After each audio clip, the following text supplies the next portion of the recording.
Terrence, I'm going to say this once, and I'm going to say it plainly. I did not cheat on you. That night, something was done to me. To us. Me and my friends. He frowned. What do you mean? We went out, had a few drinks. We were laughing, dancing, nothing unusual. Then I started feeling wrong, heavy, like I couldn't control my body. My vision blurred.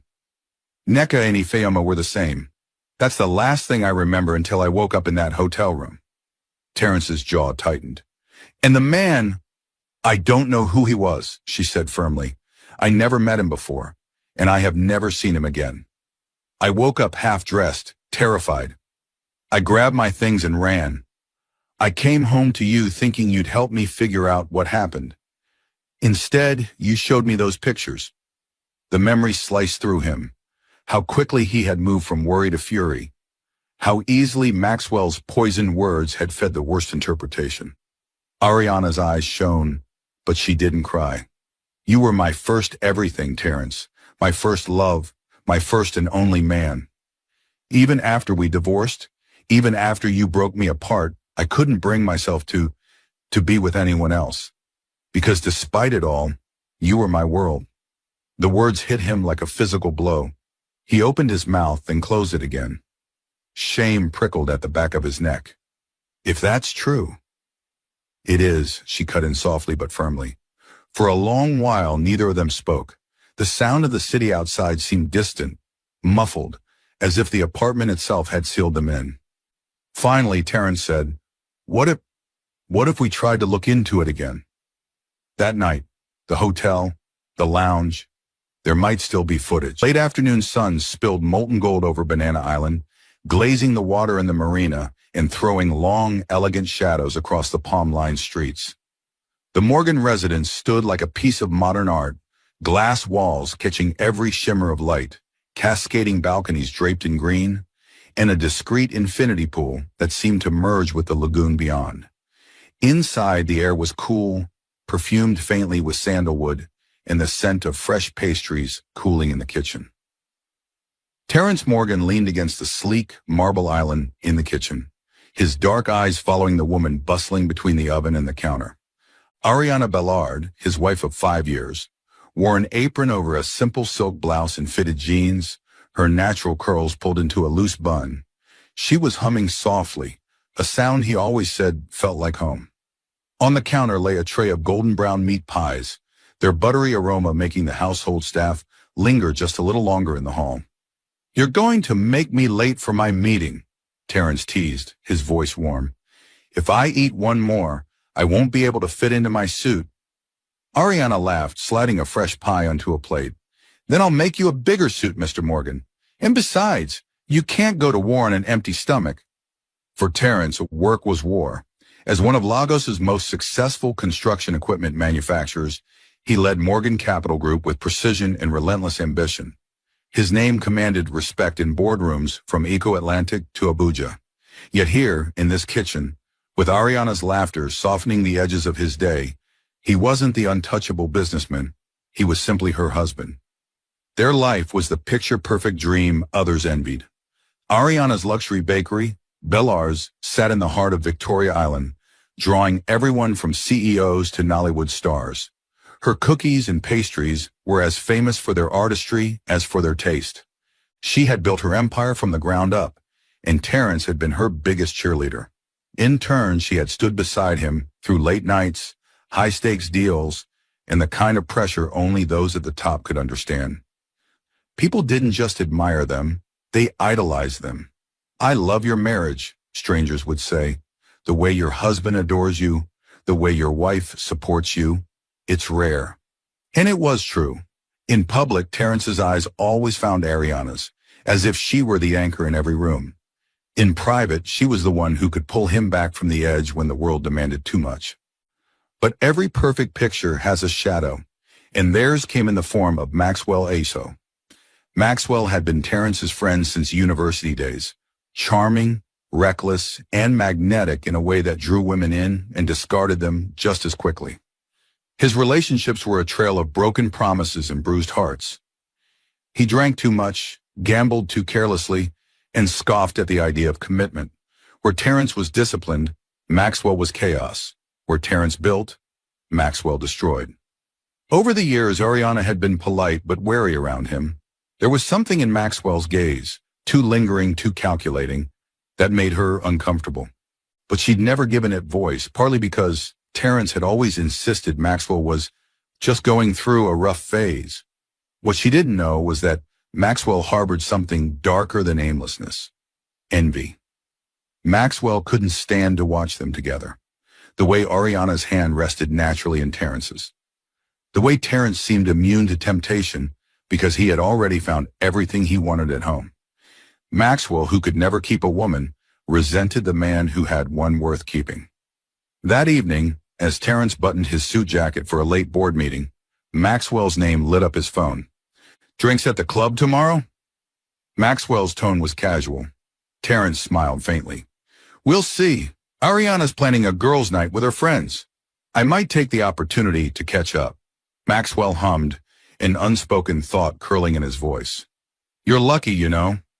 Most women with that much attention on them, well, they wouldn't stay loyal for long." The words slid under Terrence's skin like a splinter. He shook them off. He knew Ariana. She wasn't most women, but Maxwell's smirk lingered in his mind longer than it should have. After Terrence left for his meeting, Ariana cleaned the kitchen, humming as she stacked the cooling trays. She had been looking forward to the next day for weeks, a night out with her two closest friends. It wasn't often she had time to step away from the bakery and the life she shared with Terrence. It wasn't that she needed space from him. Rather, she wanted to remember what it felt like to be just Ariana for an evening, not Mrs. Morgan, the society wife everyone admired. She had no idea that Maxwell had overheard her plans. Later that night, Ariana curled up on their cream-colored sofa with a book, waiting for Terrence to return. Through the wide glass walls, the lagoon sparkled under the moonlight.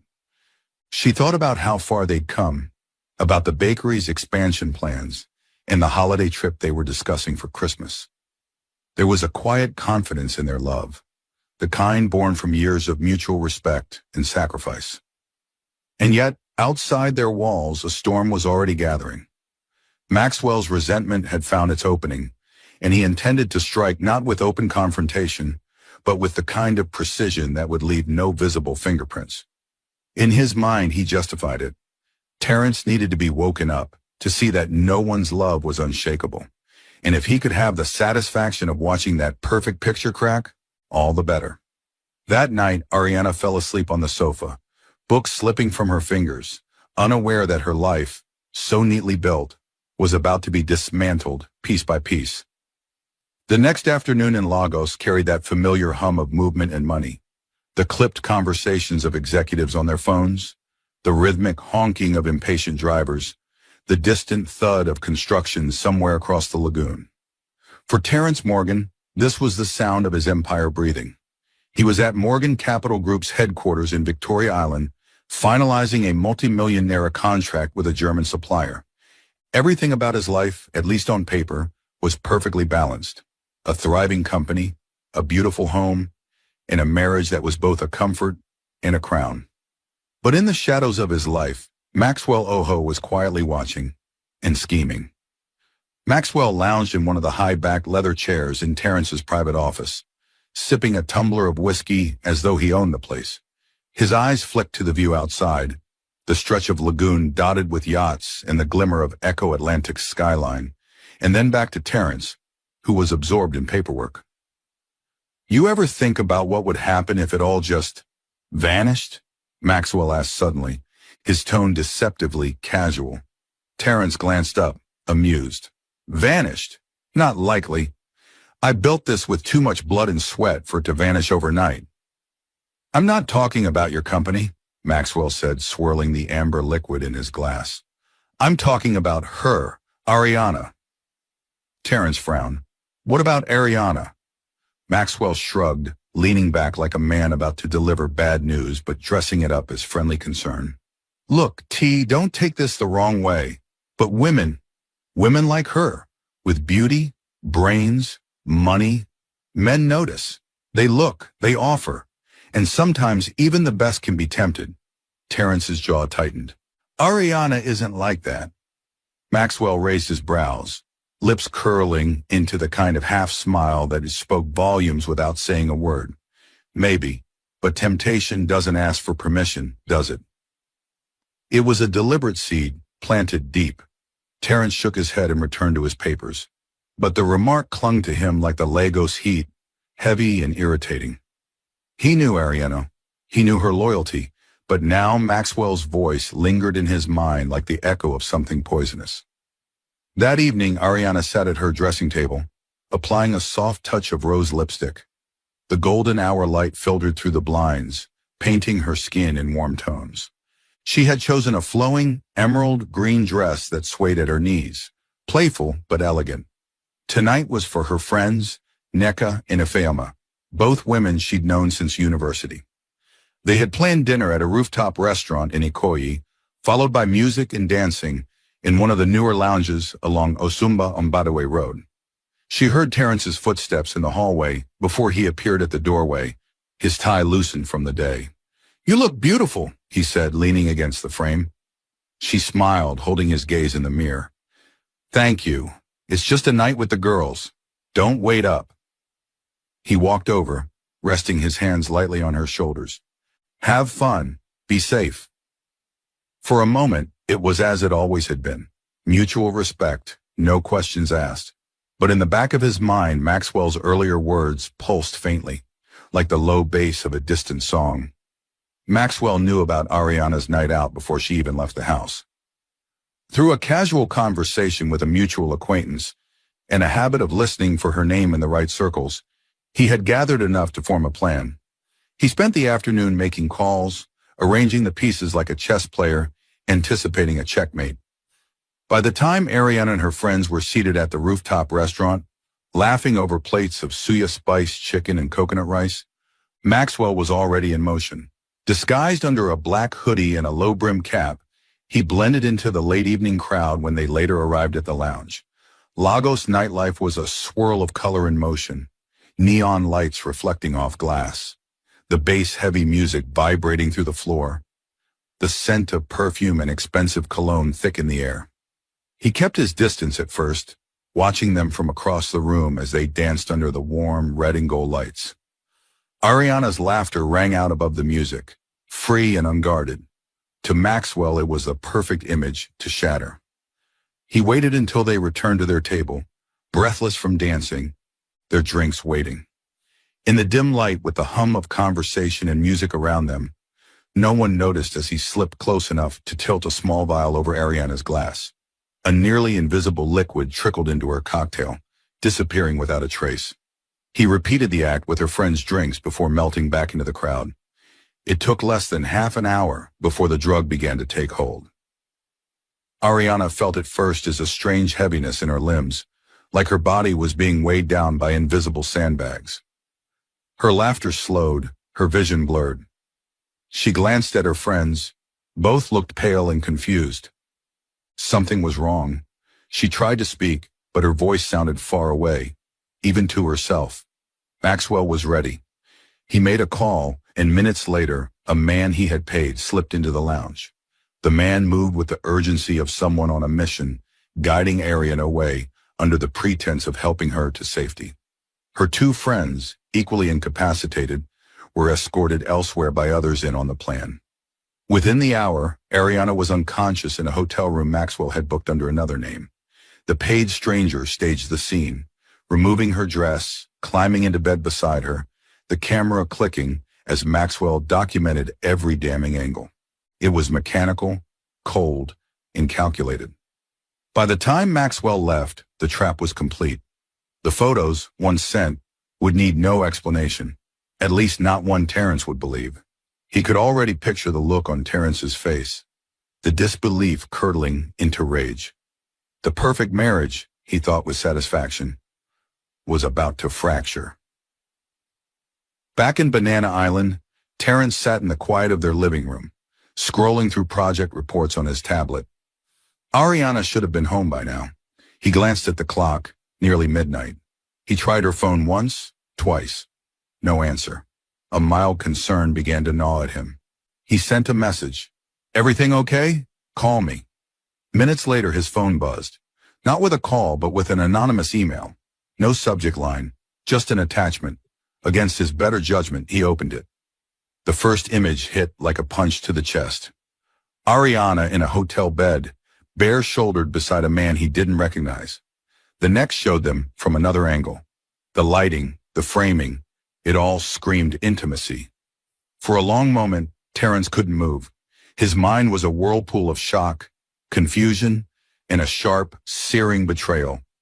Maxwell's earlier words, "They wouldn't stay loyal for long," flashed uninvited in his head. He dropped the tablet onto the coffee table, his breathing shallow. A small, unsteady voice in him whispered that there had to be an explanation.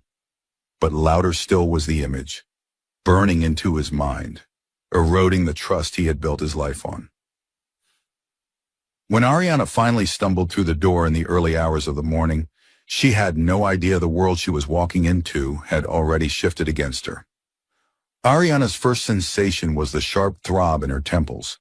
Her head felt as if it had been stuffed with cotton, the pounding in her skull matching the rhythm of her heartbeat. She tried to shift, but the sheets tangled around her legs, heavy and unfamiliar. The air smelled faintly of stale cologne and hotel disinfectant. Her eyes snapped open. The ceiling above her wasn't her own. Panic surged through the fog in her mind as she took in the room. A sterile, impersonal hotel suite with the curtains drawn. Her emerald green dress lay crumpled on a chair in the corner, her shoes tossed carelessly nearby. She looked down and realized, to her horror, that she was wearing only her underwear. "What in God's name?" she whispered, her voice hoarse. She racked her memory for the events of the previous night, but everything beyond dancing with Nneka and Ifeoma was a blank. A frightening, unyielding blank. She could recall holding her drink, laughing at something Ifeoma had said, then nothing. Her phone was on the nightstand, its screen dark. She grabbed it, relieved to find it still had battery, but her relief was short-lived. There were over 20 missed calls from Terrence. Her stomach knotted. She had never in all their years together stayed out without calling him. Ariana dressed quickly, her hands trembling, and fled the room. The hotel lobby was quiet at that early hour, the staff barely glancing at her as she slipped outside into the soft gray light of dawn. The streets were nearly empty, the city not yet fully awake. She called Nneka and Ifeoma. No answer. She tried again, still nothing. A rising wave of fear crashed over her. Something had happened to all of them. Something none of them had consented to. By the time she reached their Banana Island home, the sun was higher in the sky, turning the lagoon outside into a sheet of gold. She expected to see Terrence pacing, worried. She expected questions, perhaps even frustration. What she didn't expect was the look in his eyes when he opened the door. It wasn't concern, it was cold, hard fury. He didn't greet her, didn't ask if she was okay. Instead, he stepped aside, letting her walk into the living room. Her gaze fell instantly on the coffee table, on the tablet lying there, its screen still lit. She froze. On the screen was a photo, her, in bed, next to a man she had never seen in her life. Ariana's mouth went dry. What is this? Terrence's voice was low, clipped. You tell me. She took a step toward the tablet, her legs unsteady. I don't know who that is. I don't even... Terrence, I woke up in a hotel room. He laughed then, a bitter, humorless sound that cut through her words. Don't insult me, Ariana. Don't stand there and tell me you don't know. I'm telling you the truth. Her voice cracked, the weight of the accusation pressing against her chest. I went out with Nneka and Ifeoma. We had a few drinks. That's the last thing I remember. I know, something happened. I would never. He stepped closer, his eyes burning into hers. Never? Look at those pictures and tell me again that it wasn't you. Tell me that's not your dress on the chair. Tell me that's not you in that bed. Tears blurred her vision. It's me, but it's not what you think. I swear to you, Terrence, I would never do this to you. You're my world. His jaw tightened. You think your words can erase what I've seen? She reached for him, but he pulled back, the distance between them no longer just physical. Terrence, please! Enough! His voice rose, sharp and final. I can't do this anymore. The silence after his outburst was deafening. Ariana stood frozen, her chest heaving, the taste of salt on her lips from the tears streaming down her face. She searched his eyes for even a flicker of doubt, a shred of the man who had once promised to believe her over anyone else. But all she found was a wall. By the time she packed a small bag and left, the morning sun was blazing. She didn't look back as she stepped into the waiting cab, her fingers gripping the handle of her overnight bag so tightly that her knuckles ached. She didn't know where she was going, only that she couldn't stay here, in the house that had been their sanctuary. Terrence watched from the upstairs window as the cab pulled away. His chest felt heavy, but he told himself he was doing the right thing.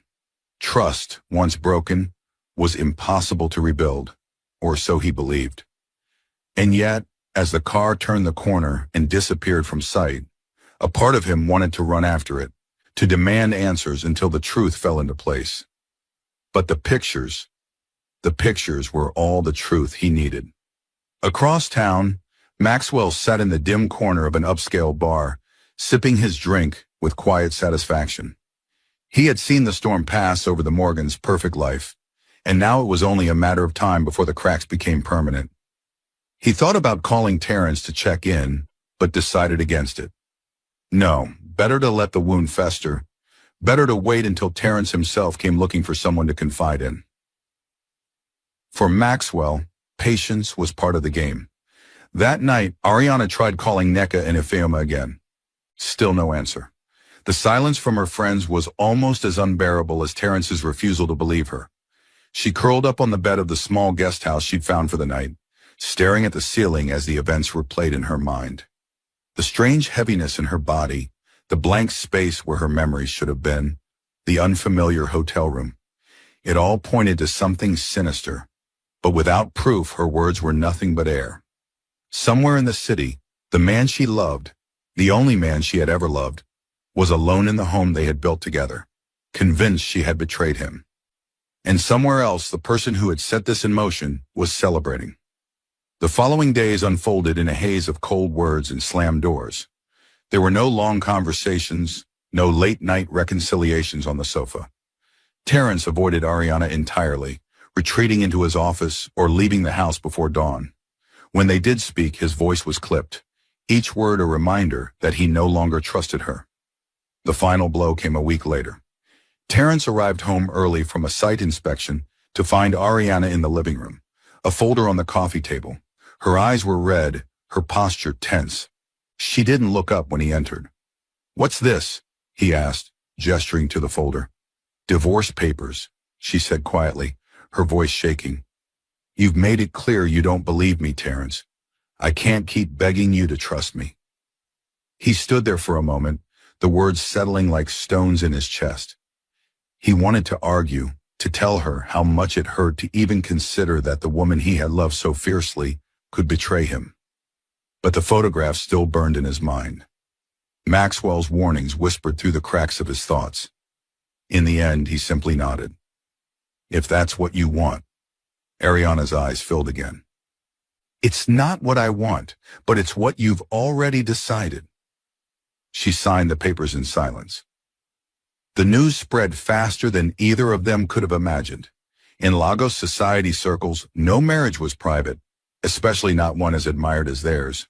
Whispers floated through bakeries, high-end salons, and exclusive clubs. "Did you hear? The Morgans are over.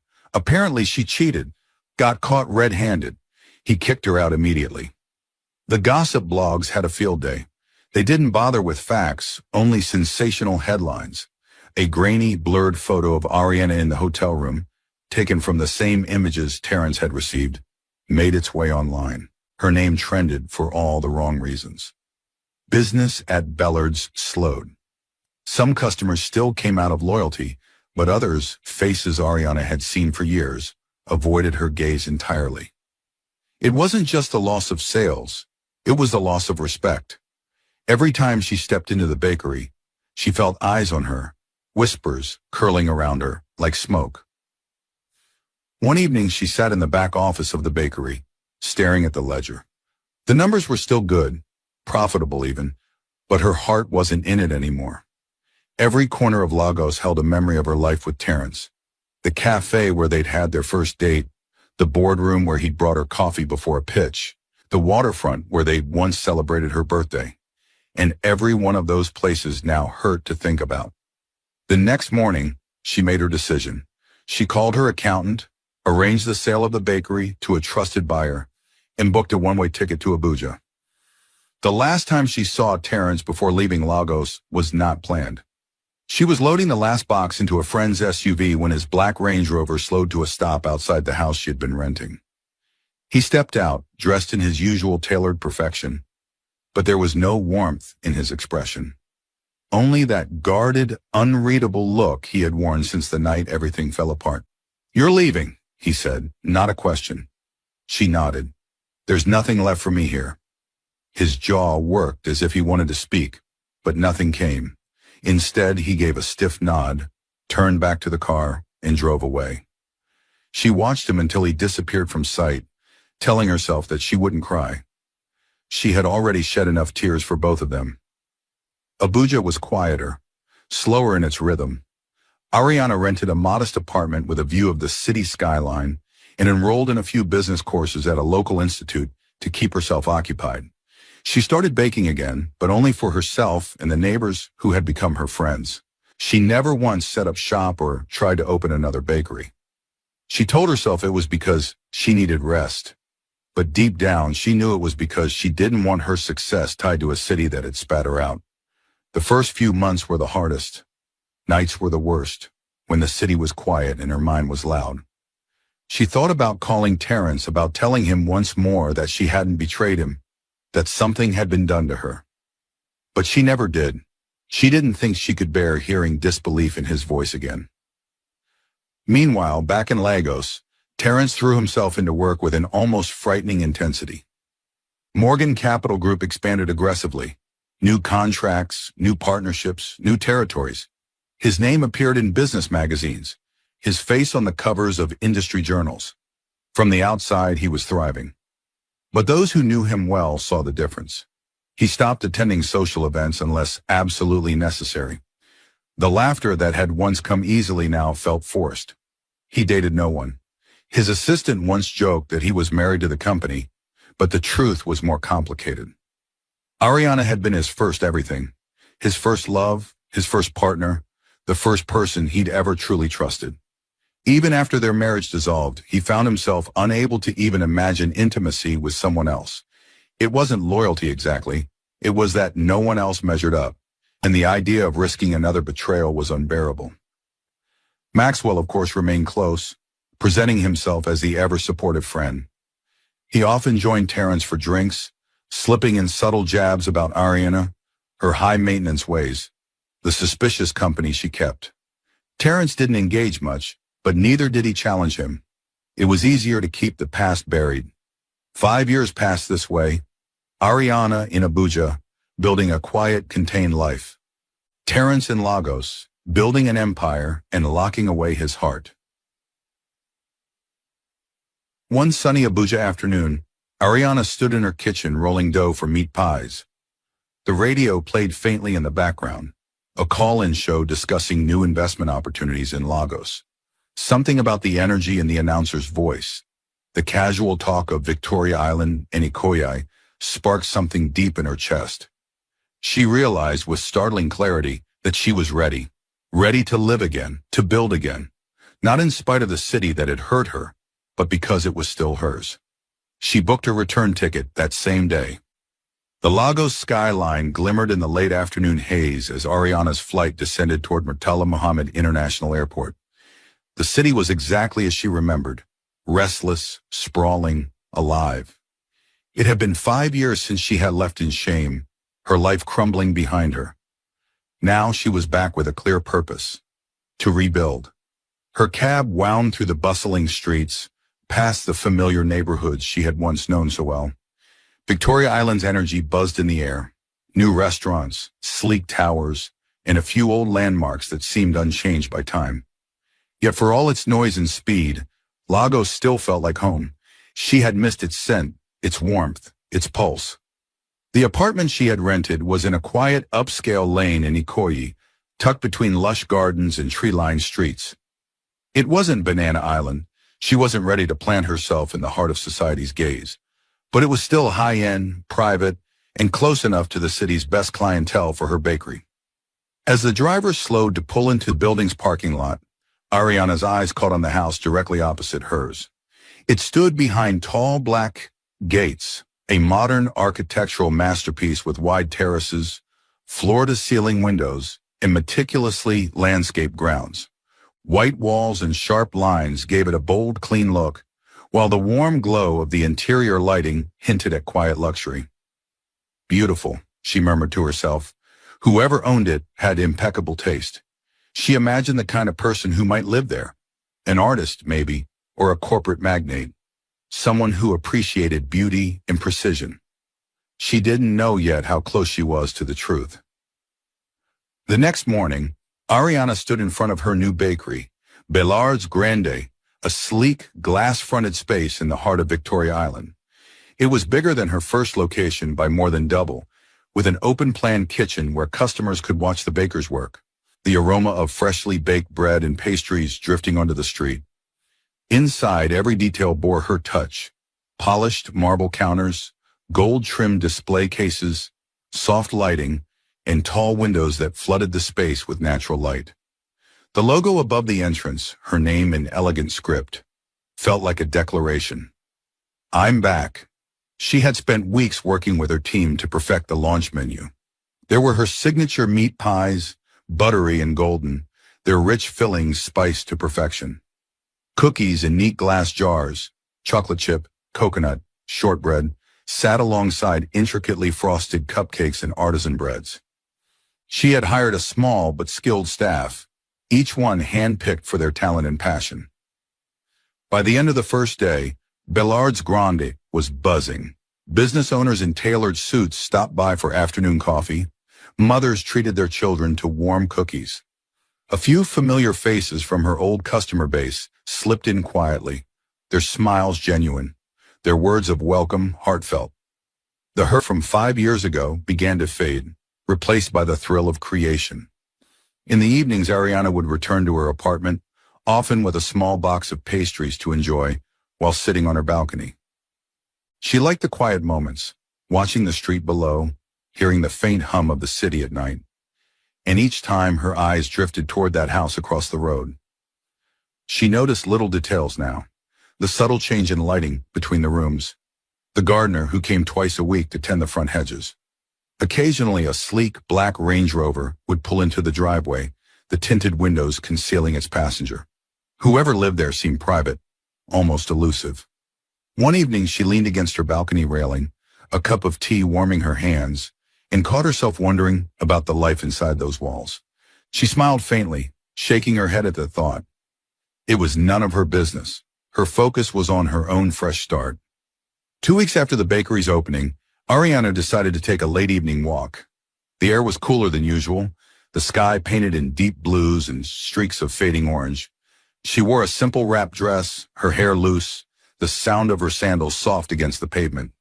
She strolled slowly down the lane, inhaling the scent of frangipani blossoms from a nearby garden. Her mind was on the day's sales, on the new wholesale orders she'd secured from a luxury hotel in Eco-Atlantic. She wasn't expecting company. She certainly wasn't expecting him. They both turned the corner at the same moment, and time seemed to catch its breath. Terrence Morgan. Her heart stopped. For a moment, she thought her mind was playing tricks on her. But there he was, tall, broad-shouldered, impeccably dressed in a dark shirt and tailored trousers, his face more mature than she remembered, but unmistakably his. His eyes widened as recognition hit, the same shock mirrored in her own expression. Ariana, he breathed. Terrence.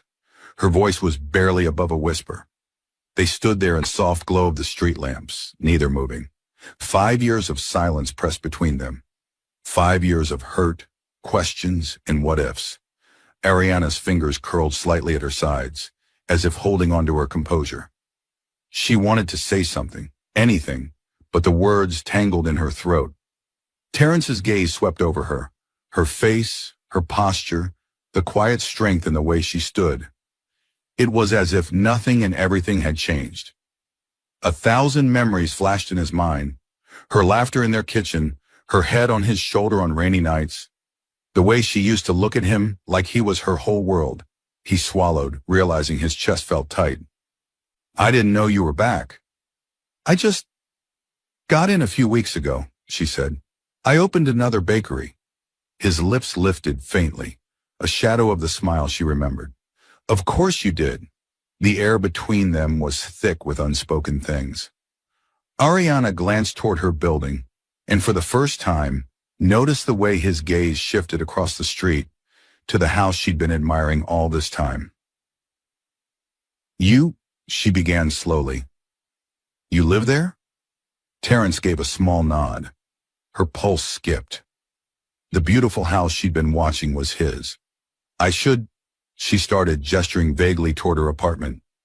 He hesitated as though fighting an inner battle, then said, Maybe we could talk sometime. Ariana looked at him for a long moment, her eyes searching his. Then she nodded, a quiet agreement. Sometime. She turned toward her door, her heart pounding. Behind her, Terrence watched until she disappeared inside, his mind already turning over what had just happened and what it meant. Terrence didn't sleep much after seeing Ariana again.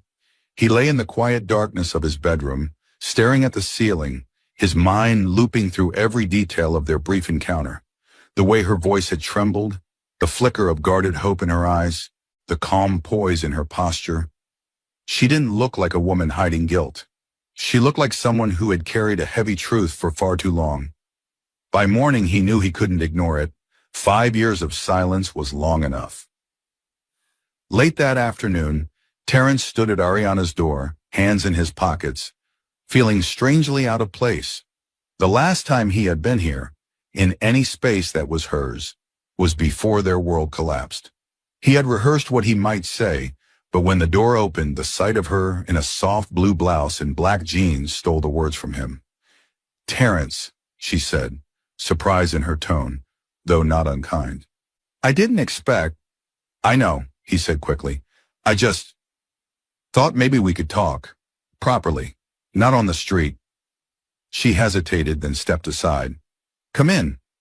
The apartment was warm, filled with the faint aroma of vanilla and cinnamon.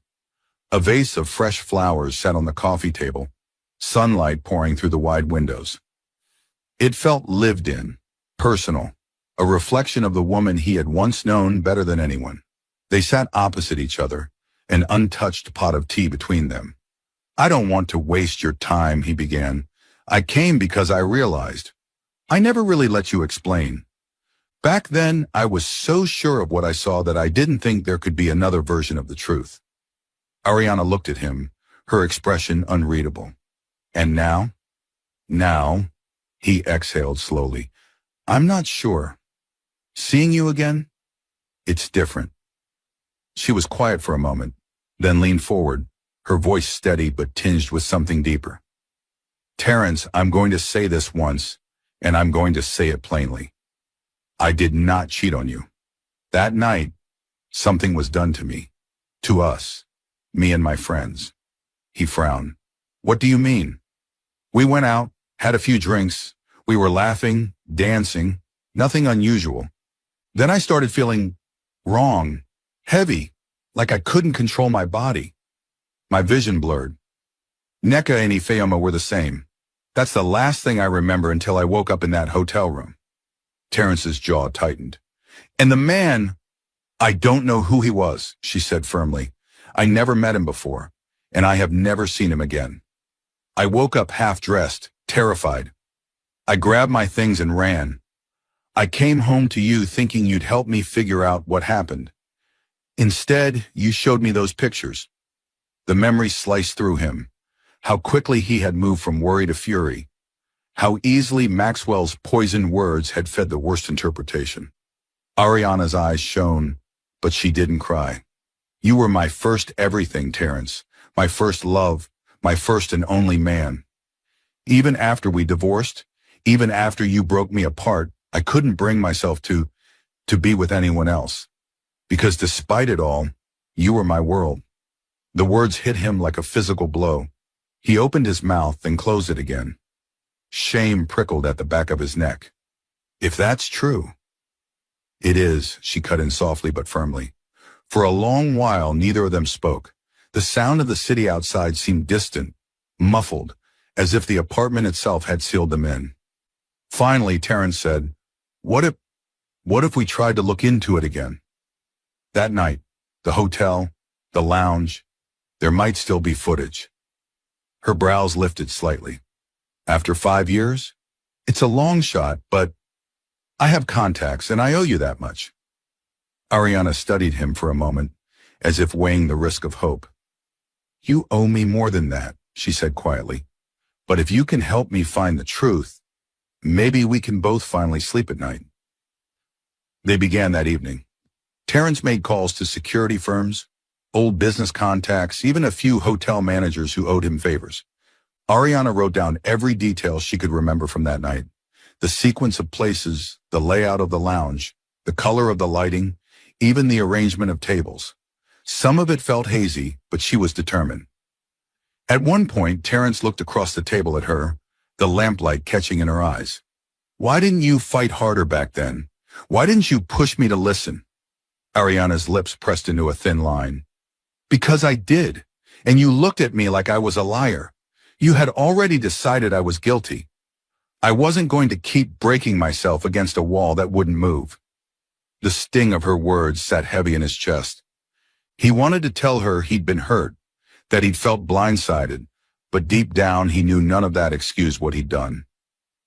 2 days later, one of Terrence's contacts came through. A private security firm that had worked in the area in 2017 still had backup footage from the street outside the lounge. It wasn't perfect. The angle caught the entrance partially obscured by passing cars. But as they watched the grainy video in Terrence's study, Ariana leaned forward sharply. Pause, she said. He froze the frame. There, under the dim glow of the street lamp, was a figure in a dark hoodie and cap, lingering near the entrance. He wasn't looking at the camera. He was watching the door, his posture tense and deliberate. And though the quality was poor, Ariana felt the hairs on her arms rise. Terrence, she whispered. I've seen that stance before. I know who it is, he said grimly, his jaw tightening. Maxwell.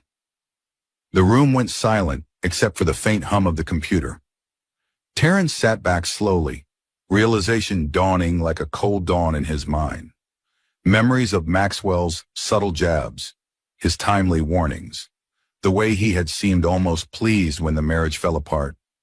They all fell into place like pieces of a puzzle he hadn't wanted to see.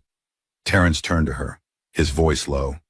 Ariana, if Maxwell did this, if he set you up, she met his gaze steadily, then you'll finally understand what I've been saying for 5 years. He nodded slowly, a storm building behind his eyes. We're going to find out. And when we do, I swear, he's going to answer for it. For the first time in years, something in Ariana's chest loosened. There was still a long road ahead, but now at least she wasn't walking it alone. The air in Terrence's study was heavy with a new tension. For years, Maxwell had been a fixture in his life. A friend from their reckless youth, a man who had sat at his wedding table and toasted to his happiness. Now, the grainy, still image on the screen recast him in a different light. The realization wasn't just bitter, it was nauseating. Terrence leaned forward, elbows braced on his desk. One frame isn't enough. We need something more. Footage inside the lounge, maybe the hotel lobby. If Maxwell went that far, there's a trail. Ariana sat opposite him, her hands curled around a mug of untouched tea. You really think we'll find it after 5 years? His gaze met hers, steady and intent. I have to, because if I don't, then I'll never forgive myself. The next morning, Terrence began pulling strings. Old contacts in Lagos security networks, former contractors from hotel renovation projects, even a discreet inquiry with a police officer he trusted. He moved with the efficiency of a man used to getting answers, used to control. But this was different. This time, the answers weren't just for him. They were for her. Ariana, too, reached out to her network. One of her former suppliers, whose cousin worked at the lounge in question, promised to check their archives. It was a long shot, but desperation fueled them both. 3 days later, the breakthrough came.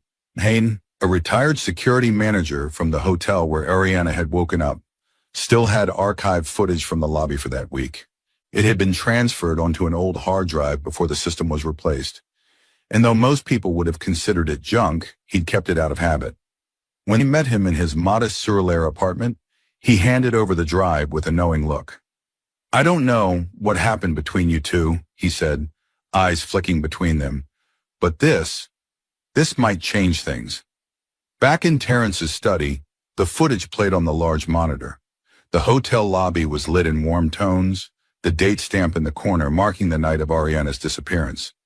Staff moved about, guests came and went, nothing unusual. And then he appeared. Maxwell. Even under the hoodie and cap, there was no mistaking him. He strode in behind two men, one of whom was guiding a clearly disoriented Ariana toward the elevators. She was half-supported, her head lolling slightly, her steps sluggish. Her dress was still in place, but she looked wrong, vulnerable, not in control. Terrence's stomach churned. Maxwell's head turned just enough for the camera to catch his face in profile as he spoke to the man holding Ariana. Then, after glancing around, he walked to the front desk, slid something across to the receptionist, cash from the look of it, and gestured toward the elevator. Moments later, Ariana and the stranger disappeared from the frame, Maxwell trailing behind them. Ariana's breath hitched.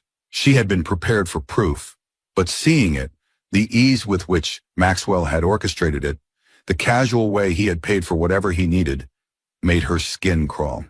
Terrence didn't speak. His eyes stayed locked on the screen, jaw tight, shoulders rigid.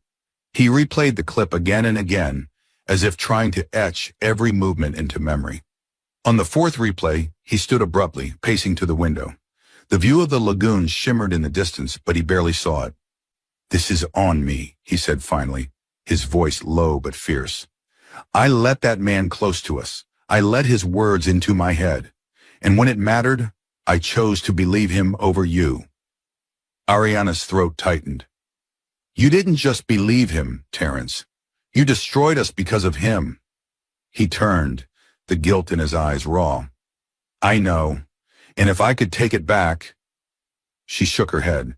"You can't, but you can make sure he never does this to anyone else." That night, Terrence sat alone in his living room, the footage still looping in his mind. Every memory of Maxwell now felt tainted, every laugh they'd shared, every deal they'd celebrated. He thought of all the times Maxwell had lingered too long in their home, how his eyes had swept over Ariana like she was a prize he couldn't have. How had he been so blind? In the quiet, a memory surfaced. Maxwell's voice the week after the divorce, telling him he'd dodged a bullet, insisting Ariana would have ruined him eventually. Back then, Terrence had nodded, too numb to argue. Now those words felt like another twist of the knife. 2 days later, Ariana called. "I have the footage from the lounge." Terrence met her at her apartment, and together they watched the grainy video from the club's security system. It showed Maxwell slipping something into Ariana's drink while her back was turned, then casually blending into the crowd. Minutes later, she and her friends began to falter, their movements sluggish and uncoordinated. It was undeniable. Terrence sat back, the weight of it pressing into his chest. The evidence was irrefutable. Maxwell had drugged her, arranged for the hotel setup, and then used the staged photographs to end their marriage.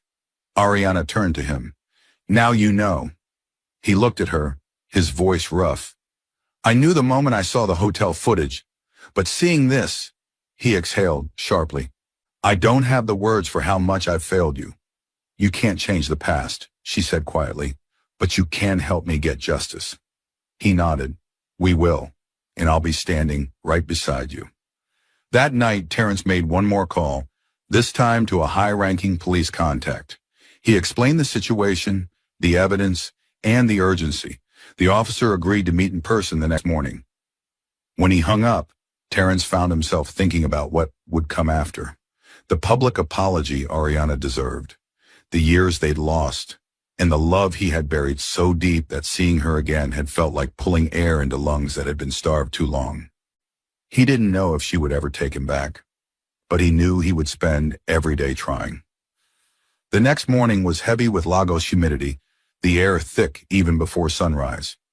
Terrence stood in the driveway of his Banana Island home, his Range Rover idling at the curb. Ariana arrived moments later in a cream blouse and black trousers, her hair pulled back in a no-nonsense bun.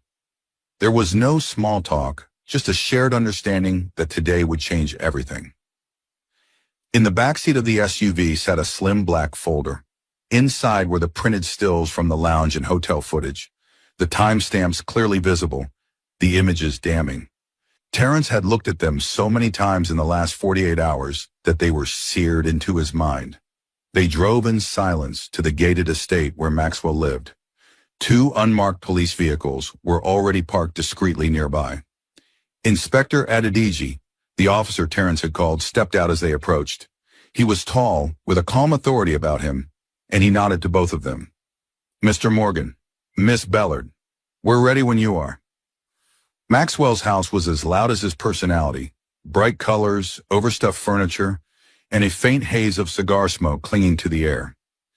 He opened the door wearing a silk robe and a smirk that faltered when he saw Ariana standing next to Terrence. "Well, this is a surprise," Maxwell drawled, leaning against the doorframe. "Didn't think I'd ever see you two in the same room again." Terrence's voice was ice. "We need to talk. Inside." Maxwell raised a brow but stepped aside. "By all means." They entered the living room, the police officers quietly taking positions near the door.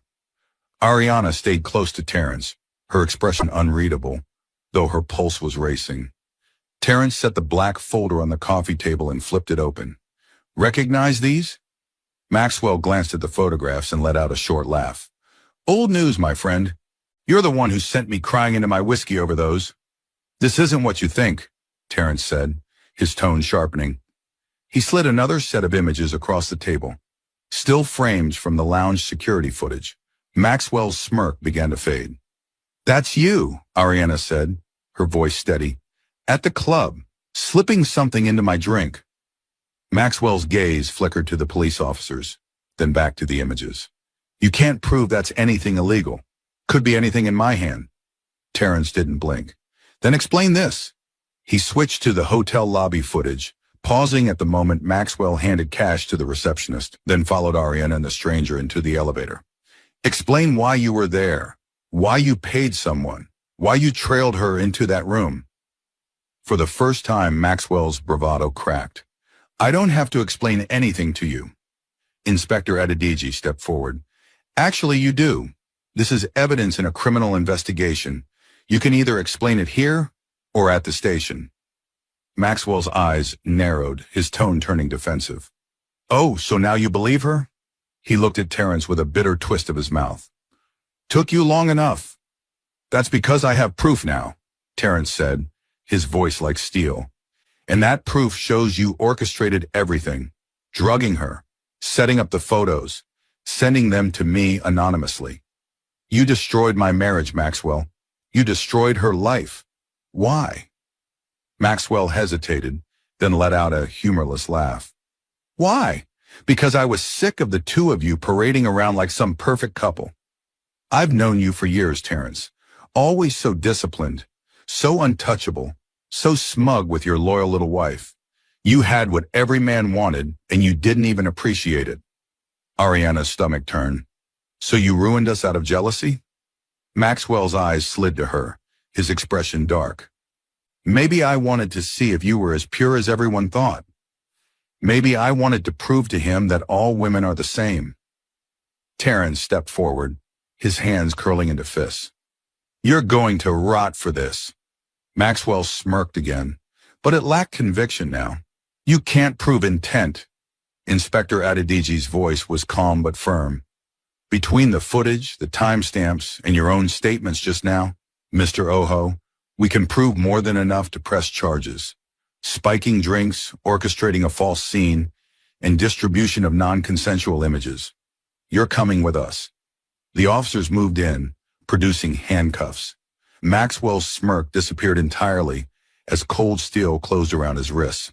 This is ridiculous, he protested, but his tone was weaker now, his eyes darting toward Terrence with a flash of something almost like fear. Terrence didn't speak. He simply watched as Maxwell was let out, the sound of the cuffs clicking and the front door closing behind them like the punctuation mark on a sentence 5 years too long. The silence that followed was heavy. Ariana stood very still, her breath slow, her hands clasped in front of her. For so long she had dreamed of this moment, not out of vengeance but for the validation, for the truth to be undeniable. Terrence turned to her. It's over. She looked at him, searching his face for signs of the man she had once loved. No, Terrence, it's just beginning. We still have 5 years of damage to unlearn. He nodded, his voice quiet. And I'm ready to do that work, if you'll let me. They stepped outside into the humid Lagos afternoon. The air smelled faintly of rain, and the sky was beginning to darken with clouds. The police convoy pulled away, Maxwell's figure a shadow in the back seat. Terrence looked at Ariana, the weight of guilt heavy in his eyes. I don't expect you to forgive me tonight, but I am sorry, more than I can ever put into words. I should have trusted you. Her voice was soft but steady. Trust is built, Terrence. You broke it. But you fought for me now, and that means something. They walked toward the Range Rover, side by side but not touching. Yet the distance between them felt smaller than it had in years. The days after Maxwell's arrest felt strangely quiet. For the first time in 5 years, Ariana could walk through Lagos without feeling the weight of unspoken judgment. The gossip blogs had gone silent on her name, the whispers fading as the truth began to ripple through the right channels. Still, the relief didn't erase the ache of all she had lost. She returned to Bellard's Grande and threw herself into the bakery's day-to-day life, rolling out dough, experimenting with new fillings, greeting customers. Each small act was a way to reclaim her space in the city. The scent of warm butter and spices filled her mornings, and the constant rhythm of the kitchen steadied her heart. Terrence came by one afternoon. He didn't call ahead, but the moment he walked in, the air seemed to shift. He wasn't dressed in his usual sharp suits, just a light blue shirt with the sleeves rolled and charcoal trousers. It made him look less like the CEO everyone feared, and more like the man she had once come home to. I didn't want to interrupt, he said as she wiped her hands on her apron. I just wanted to see how you're doing. Ariana raised a brow. And you look like you're where you belong, he said quietly. They began meeting more often after that, though not always by design. Sometimes she'd see him outside their buildings, exchanging a few words before going separate ways. Other times he'd stop by the bakery for coffee and one of her signature pies. Their conversations were awkward at first, as if they were relearning each other's rhythms. One evening about 2 weeks after Maxwell's arrest, Terrence invited her to dinner at a quiet restaurant in Ikoyi. He booked a private terrace overlooking the lagoon, the city lights shimmering on the water. It wasn't an apology in itself, but the care in the gesture didn't go unnoticed. They sat for a while before speaking, the sounds of gentle waves filling the silence. I've been thinking a lot, he began, about us, about how quick I was to believe the worst. I've replayed that night over and over, and every time I wish I'd just stopped to listen. Ariana's fork traced the rim of her plate. Terrence, it's not just about that night. It's about how you saw me, how fast you let someone else's voice drown out mine. He winced. I know, and I can't undo that. But I can be different now. Her eyes lifted to his. Different how? By being the man who earned your trust in the first place, he said simply. By choosing you every time, no matter what. They talked for hours about what they'd each been doing in the last 5 years. About the bakery, about his company's expansion, about the small, ordinary details they used to share so easily. It wasn't like the past had never happened. It lingered in the pauses, in the careful way they chose their words. But for the first time, the conversation didn't feel like a battle. After dinner, they walked along the lagoon's edge. The night air was warm, and Ariana found herself glancing at him when she thought he wouldn't notice. His stride was the same, steady and assured, but there was a softness in him now, a man who had been humbled, who had seen his own flaws up close. When they reached her car, he hesitated. "Can I come by tomorrow? Just to talk?" She thought about it for a long moment, then nodded. "Tomorrow." The next evening, Terrence arrived at her apartment with a small paper bag. Inside was a loaf of bread from a tiny bakery in Paris, flown in that morning. "You used to love this," he said. "Figured we could share it." They sat in her living room with tea, tearing pieces of the crusty loaf and dipping them into warm honey. The conversation moved more easily now, laughter slipping in between stories. It felt almost like the old days, except there was a new awareness between them, an understanding of how fragile even the strongest bonds could be. At one point, Ariana leaned back, studying him. "Do you still live alone in that big house?"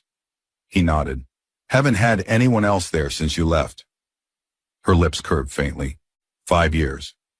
5 years, he echoed. "Guess I was loyal in my own way too." Their eyes held for a beat longer than either intended. Ariana looked away first, her heart beating faster than she wanted to admit. A week later, Terrence asked her to take a drive with him. He didn't say where they were going, only that it was important. They ended up at a small piece of land just outside the city, overlooking the water. The breeze carried the scent of salt and earth. "I bought this years ago," he told her. "Always thought I'd build something here, but never knew what. Now I think, maybe it's a place to start over." Ariana turned to him, her hair catching in the wind. "Start over?" "With us," he said, not pretending the past didn't happen, but building something better, slower, stronger. She took a deep breath, looking out at the water. Part of her still carried the hurt, but another part, the part that had never stopped loving him, was ready to move forward. "If we do this, Terrence, it's on my terms too. Equal ground." He nodded. "Always." That night, as he dropped her off, she found herself standing at her door longer than usual. "You should come in," she said, almost without thinking. They didn't rush anything. They talked until the city quieted, until the air between them felt light again. And when he finally left, they both knew that something had shifted, that the decision to start over wasn't just an idea anymore. The first step had already been taken. The ceremony was so quiet it barely made a ripple in Lagos society. No press, no glittering guest lists, just a handful of people who had stood by Ariana and Terrence through everything. The small waterfront chapel in Banana Island smelled faintly of lilies, the afternoon light spilling through its arched windows and casting warm gold over the polished wooden pews. Ariana stood in a simple ivory silk gown, her curls pinned loosely, a bouquet of white roses and eucalyptus in her hands. Across from her, Terrence looked at her like she was the only thing in the room, dressed in a tailored charcoal suit with an open collar. There was no audience to impress, no cameras to perform for, only vows spoken low and sure, meant for each other's ears alone. When the officiant told them to seal it, Terrence leaned forward and kissed her with a tenderness that felt like the culmination of 5 years' worth of unspoken words. A murmur of joy rose from their small circle of guests, and for the first time in a long time, Ariana let herself believe that they had truly made it to the other side. They returned to his Banana Island home that evening, the house she had once left with tears on her cheeks. The space felt different now, not a monument to what they had lost, but a place to fill again with life. In the weeks that followed, they slipped into a rhythm that was both familiar and new. Morning coffee on the terrace overlooking the lagoon, evenings spent in the kitchen, sometimes with her guiding him through one of her recipes, sometimes with him ordering in her favorite seafood pasta when she'd had a long day at the bakery. Terrence made changes to his schedule, carving out more time away from the relentless pull of Morgan Capital Group. Ariana noticed it in the small things, The way he'd show up at the bakery just to sit in the corner with his laptop. The way he'd insist on walking her home, even though they lived across from each other. He wasn't just present, he was intentional. 3 months into their remarriage, Ariana found herself standing in front of the bathroom mirror, holding a small white stick in trembling hands. The two faint lines stared back at her, and she pressed her free hand to her mouth, laughter and tears mingling in her throat. That evening, she placed a small box on the dining table during dinner. Terrence eyed it suspiciously, then opened it to find a tiny pair of white baby shoes nestled inside. For a moment, he didn't speak. His gaze lifted to hers, wide with surprise, and then the slowest, most radiant smile spread across his face. He got up from his chair and pulled her into his arms, holding her like he never intended to let go. "We're really doing this?" he murmured against her hair. "We're really doing this," she said, her voice breaking. The months that followed were a different kind of busy. Ariana continued to run Bellard's Grande, though she delegated more, focusing on designing a new line of pastries for the upcoming festive season. Terrence became fiercely protective, accompanying her to doctor's appointments, installing extra safety features around the house, and reading every article he could find on pregnancy. They spent long evenings talking about the nursery, soft green walls, a hand-carved crib, shelves for books and toys. Sometimes Ariana would catch him standing in the doorway, looking into the empty room with an expression she couldn't quite name. She realized then that it wasn't just about the baby. It was about everything they'd fought to get back. When their son was born on a quiet morning in late spring, the world seemed to still. Terrence was the first to hold him, his large hands cradling the tiny bundle as though he were made of glass. He looked down at his son, then up at Ariana, and in that moment she saw the man she had fallen in love with, the one who believed in them without question. They named him Ethan, and just like that, their home was filled with the soft, unpredictable rhythm of new life. Midnight feedings, small cries, gentle lullabies hummed under the dim light of the nursery lamp. One evening, months later, Ariana stood on the balcony, Ethan asleep in her arms. The lagoon reflected the moonlight in ripples, and the warm breeze carried the faint sound of the city beyond. Terrence stepped out behind her, wrapping an arm around her waist. "Remember when you first moved back?" he said quietly. "You stood right here and admired this house from across the street. You didn't know it was mine." She smiled faintly. "I thought the owner had good taste." He pressed a kiss to her temple. "The owner thought he'd never get another chance. He was wrong." Ariana leaned into him, her heart full. "We lost a lot of time, Terrence, but maybe we needed to lose it to understand what it's worth." He tightened his hold on her, his voice low and certain. "Then let's make sure we never waste another second." Below them, the water lapped gently against the shore. Inside, the house was warm with the scent of fresh bread cooling in the kitchen, in the quiet peace of a life rebuilt. Not perfect, but honest. They had been to the edge and back, and now, standing together with their son between them, they knew they would guard this life with everything they had. It wasn't just love restored, it was love remade, stronger for having been broken.